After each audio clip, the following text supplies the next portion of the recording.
Hello dear friends, this is Dr. Diptesh Patel and I'll be teaching you jet propulsion and aircraft engineering. So this is lecture 8 for the fundamental of gas dynamics. Now in previous lecture we have started the numericals and we would continue with the numericals for this chapter. So the outline of these video sessions are the numerical number 2. So let's begin with the numerical. It says that a gas flows in a duct of 40 centimeter diameter. So here the diameter is given and that is 40 centimeter at inlet pressure of 3 bar. So the pressure that has been given to and that is 3 bar.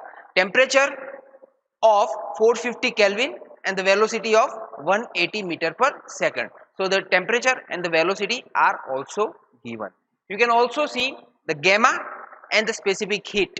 The gamma is 1.3 and specific heat is 1.05 kilojoule per kilogram Kelvin.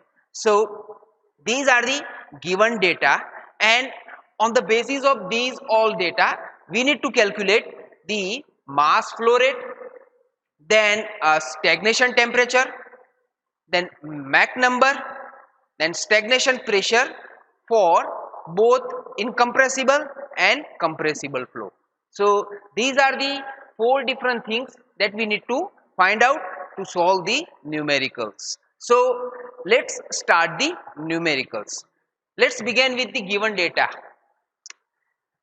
So here the inlet diameter, let's say that is D1 and that given 40 centimeter. So I am going to convert that into the meter and therefore that would be 0.40 meter. Then P1, pressure at inlet, that is 3 bar. So that going to be converted into the Newton per meter square and that would be 3 into 10 raised to 5 Newton per meter square. Then after temperature at the inlet and that is 450 Kelvin. So T1 is 450 Kelvin. Also the velocity C1, that is 180 meter per second, and on the basis of that we need to calculate the 4 different things. Also gamma 1.3 and specific heat 1.05 kilojoule per kilogram Kelvin. So these are the given data. Now these are the different things that we need to find out. First thing is mass flow rate, that is M.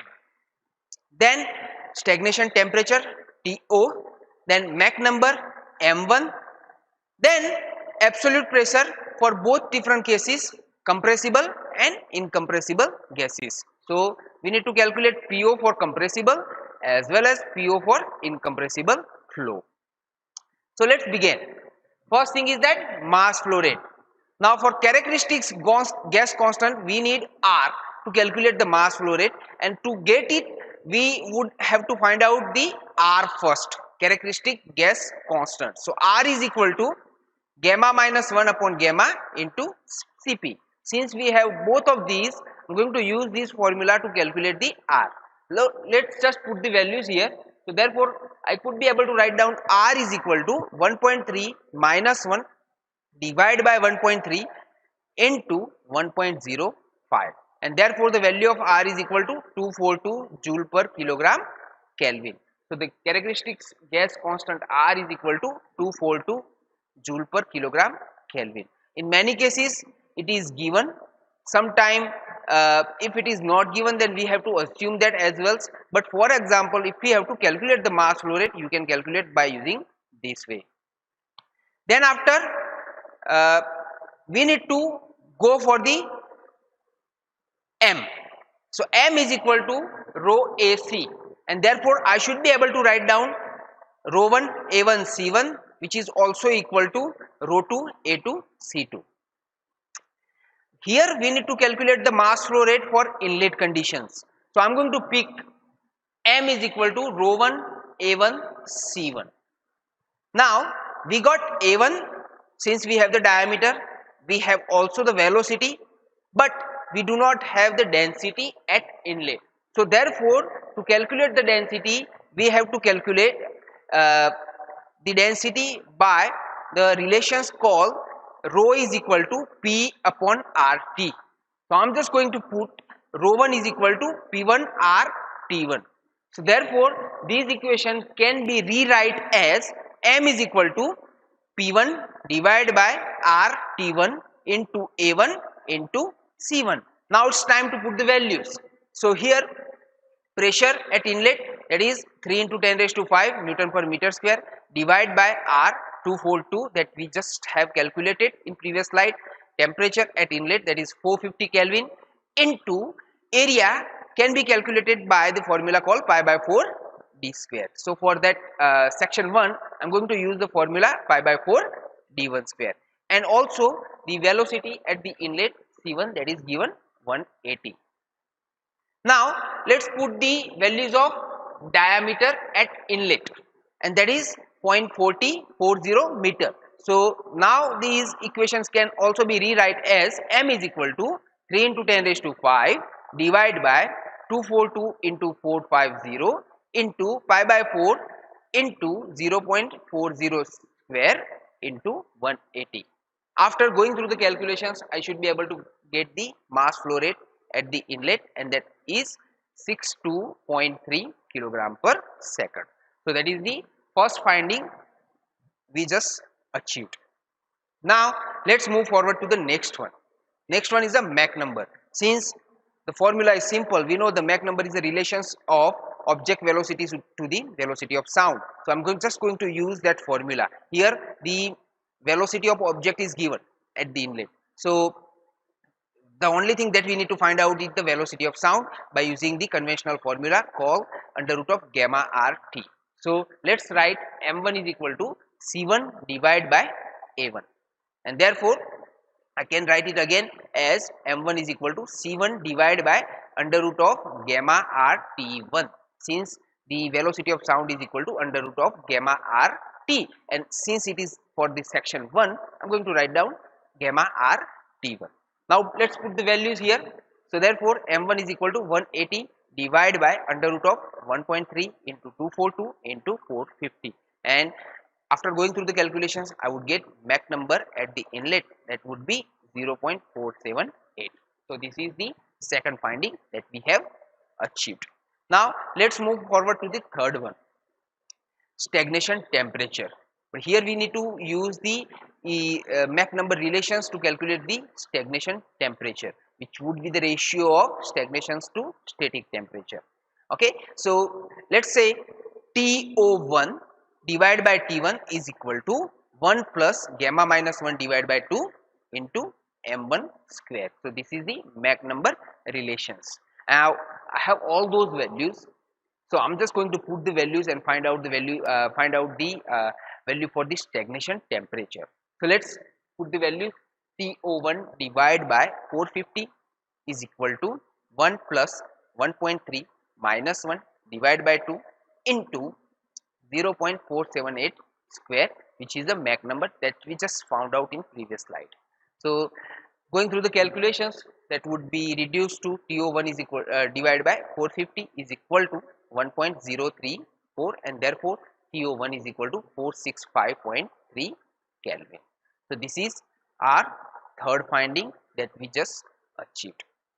Now let's go for the last one, the stagnation pressure. Here we need to calculate the stagnation pressure for two different conditions, for incompressible flow and for compressible flow. So let's begin with the compressible flow. Compressible flow means the flow of the gases. So here to calculate the stagnation pressure for the compressible flow, I am going to use the isentropic relations, and that relation says that PO upon P is equal to TO upon T raised to gamma upon gamma minus 1. So this is just a simple example that we oftenly use for the different to solve the different types of the numericals, or to find out the relations, or to find out the values of the temperature and pressure. So therefore for inlet condition, since it is a section 1, so therefore for inlet condition I should be able to write down PO1 divided by P1 is equal to TO1 divided by T1 raised to gamma upon gamma minus 1.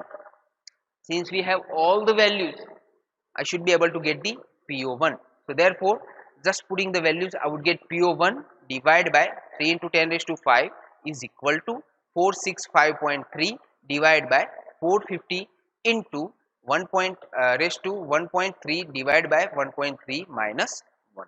So on the basis of that, I would get the calculations for the stagnation pressure, and that would be 3.46 into 10 raised to 5 Newton per meter square. Since we have already converted the values of the pressure in Newton per meter square. So here the inlet pressure would be 3.46 into 10 raised to 5 Newton per meter square. Also, since we know that the pressure is remain constant at a different dimensions, so or different sections, so I should also be write down that PO is equal to PO1, which is equal to PO2, and that would be 3.46 into 10 raised to 5 Newton per meter square. So this is the stagnation pressure for compressible flow. Now let's move forward for the incompressible flow.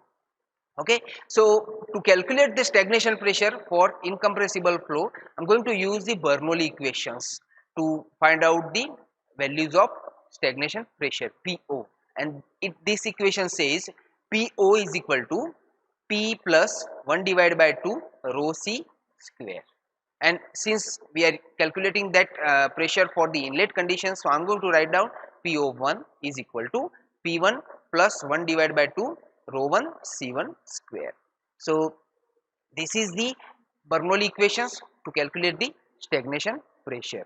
Now we have all the values except density, and for density I am going to write rho, which is equal to P divided by RT, and since this is for the inlet condition for the section 1, I am going to write down rho 1 is equal to P1 divided by RT1. So therefore PO1 is equal to 3 into 10 raised to 5 plus 1 divided by 2 into P1 divided by RT1 into C1 square.